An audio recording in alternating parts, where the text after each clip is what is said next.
সকাল সকাল বাড়িতে পেঁপে রেখে যখন পেঁপেটি মা কেটেছিল দেখছি যে পেঁপেটি হাফ পাকা আবার হাফ কাঁচা, তাই পাকা বাসটি তো খেয়ে নিই।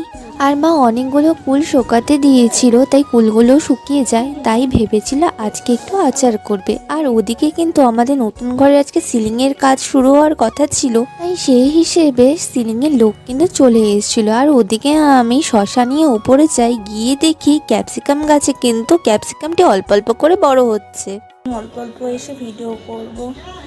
স্নান ধান করে পুজো দিতে বসি, পুজো দিতে বসে দেখি আজকে এতগুলো ফুল, মানে এতগুলো ফুল দিয়ে পুজো করার কিন্তু মজাই আলাদা। বিকেলের দিকে বনু আর ওর ফ্রেন্ড একটু গিয়েছিল শপিং করতে, সেখান থেকে ওদের নাকি এটা খুব বেশি পছন্দ হয়েছে, তাই দুজনে মিলে কিনে নিয়ে চলে এসেছে, তাই আমাকে দেখাচ্ছিল। আর সন্ধেবেলার দিকে একটু বোর বোর ফিল হচ্ছিল আমাদের দুজনের, তাই বনু একটি মুভি সাজেস্ট করেছিল, তাই আমরা দুজনে মিলে মুভিটি দেখি।